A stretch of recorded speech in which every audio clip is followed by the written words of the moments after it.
want to talk about how we can use the fact that all energy levels are quantized to investigate material properties of diatomic atoms, specifically how we can look at the energy of vibration between the ground state and the first excited state changes to determine the effective spring constant connecting the two atoms in a diatomic molecule. So the diatomic molecule we're going to use is carbon monoxide.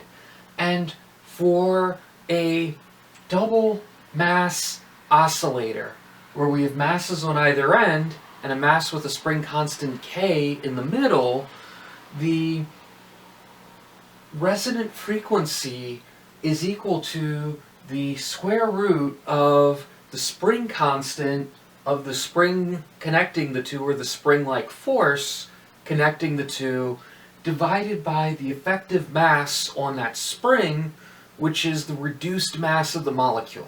And the reduced mass is the product of the two masses divided by the sum of the two masses. So for carbon monoxide, carbon has a mass of 1.993 times 10 to the negative 26 kilograms. Oxygen has a mass of 2.656 times 10 to the negative 26 kilograms. So when I multiply them, divide by the sum, I get a reduced mass of 1.139 times 10 to the negative 26 kilograms.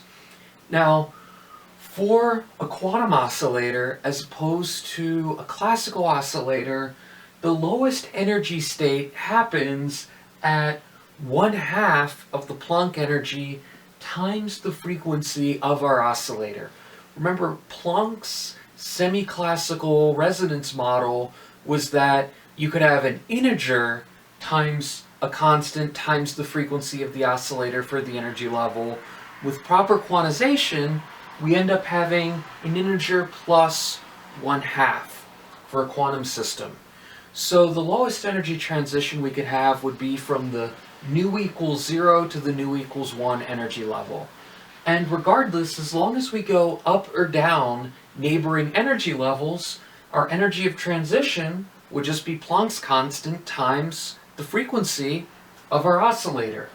So for this transition, we see a frequency of 6.42 times 10 to the 13 hertz, exciting that ground state to first excited state transition. So that change in energy is Planck's constant times our frequency f. Our frequency f is 1 over 2 pi times the square root of k over the reduced mass. So if I solve for k, I square both sides. I can multiply both sides by 4 pi squared, multiply both sides by my reduced mass, and that Planck's constant cancels out. So the spring constant is going to be 4 pi squared times the frequency of absorption squared times my reduced mass. So if I multiply all of those quantities together, I get an effective spring constant of 1,850 newtons per meter for a carbon monoxide molecule. Now, I could treat this semi-classically to come up with an estimate for the minimum amplitude of vibration.